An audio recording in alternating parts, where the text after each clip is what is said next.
pluralist.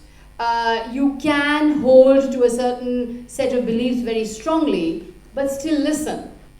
And I think this trait or this characteristic is disappearing, it's going away, but it was very much present in the politicians of the 50s and 60s. I don't know, so would you agree? I mean, that he couldn't be, Vajpayee is, you can't pin him down into, was he a liberal? Was he a supporter of Hindutva? He was a Hindu nationalist. He was a Swayamsevak all his life. He never broke with the RSS.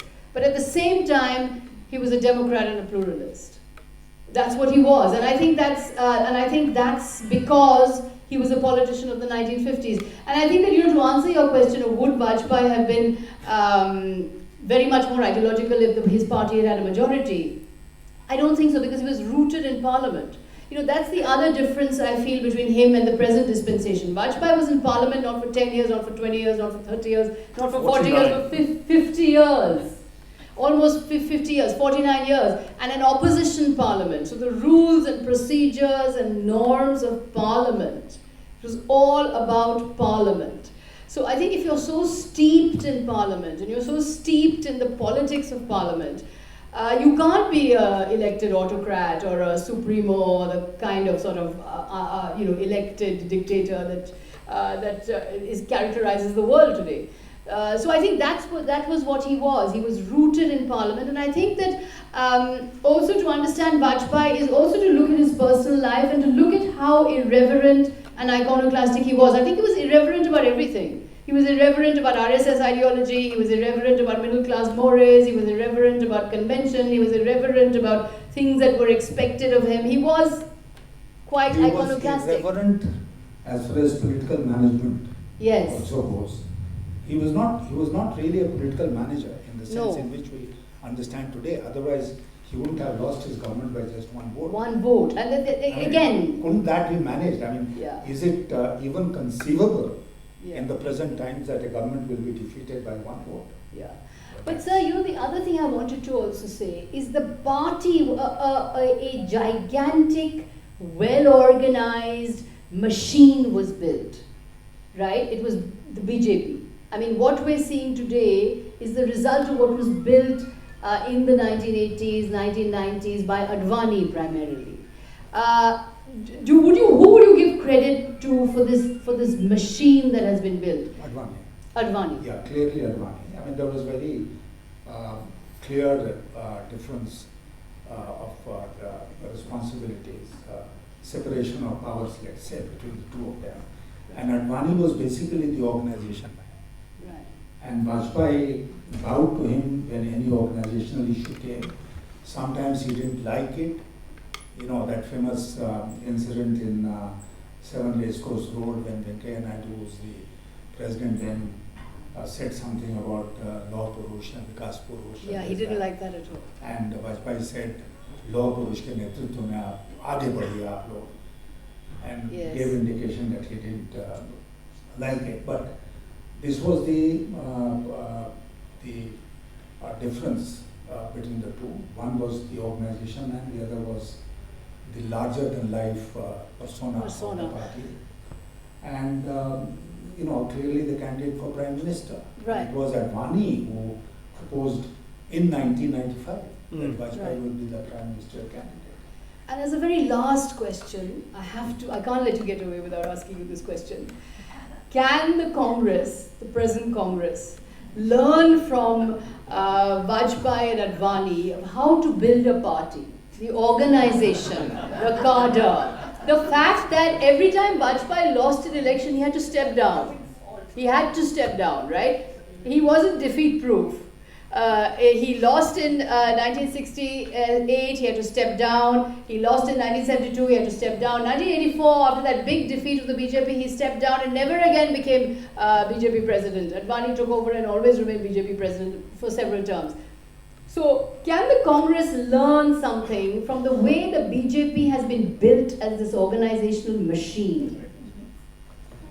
Well, I mean, the organizational machine obviously has proved itself over time. In fact, if you look at the BJP's performance from that 2 seats in 1984 moment, there's been a fairly steady increase, I think up to 80 odd, then 100 odd, then 100, and finally they come to 96 when they actually have that 183 and can form the government.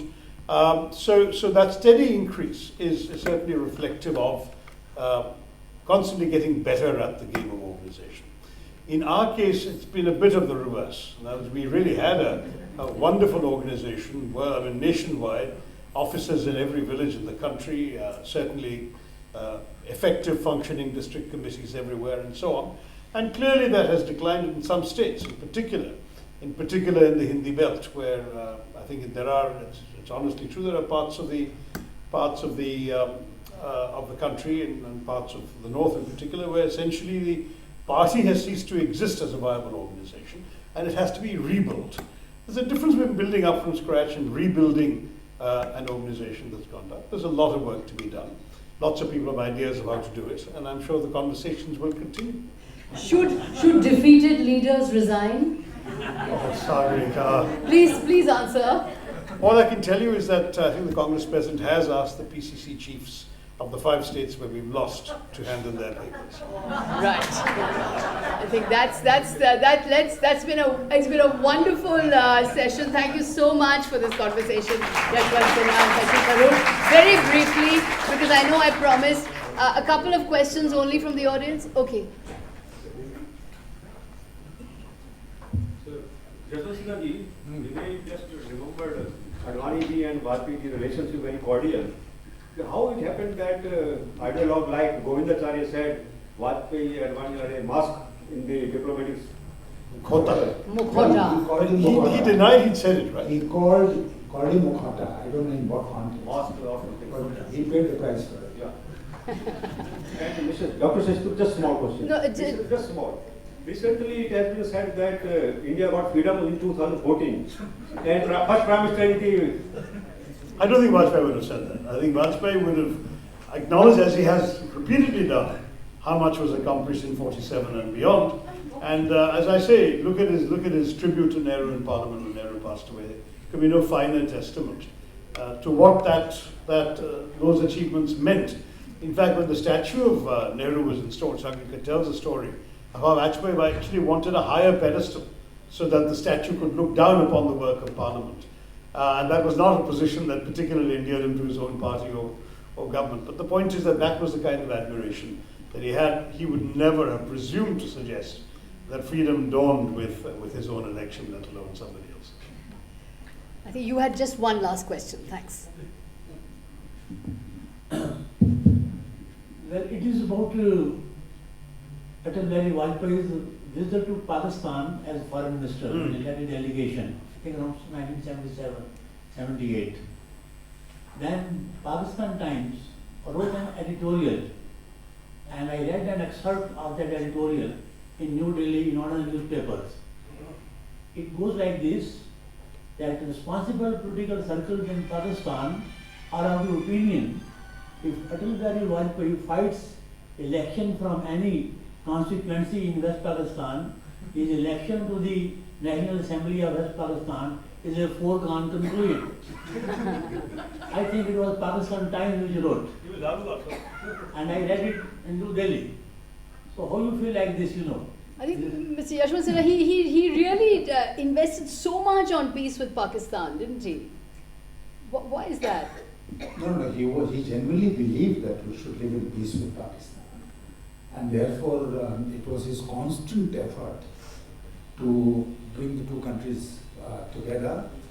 And I think we should respect the fact that Vajpayee laid out a line, unfortunately, which was not followed either in Pakistan or in India. But he was very clear in his mind that India and Pakistan should be at peace with each other and not in war. Right. And that famous Srinagar speech of Yes. his, after which I was in the External Affairs Ministry and I was told that I must follow up. And without waiting for reciprocation from Pakistan, I met the media and announced a series of steps unilaterally, Yes. which India would take in order to improve relations with Pakistan. Right. Thank you so much. Just one small comment. If I can get the mic, please. Sagarika ji, you said that what Congress can learn from the Janata Dal followed by BJP. So they were in 84 2 seats, then they took about 15 years to become 100 seats. In that case, Congress will take another 30 years to reach to them. So 30 years is a very long time, they have to do something else. So what is your comment on that? I would agree we need to do something else. I won't be around for 30 years. So you don't have to learn from them, do something different. Thank you so very much. Thank you, Mr. Sinha. Thank you, Dr. Tharoor, for your generosity with your time and your insights. Thank you to the IIC for being a perfect venue always, and thank you to you for being such a brilliant audience. Sagarika will be here to sign copies of her book if you would want to get that. I'll be late anyway.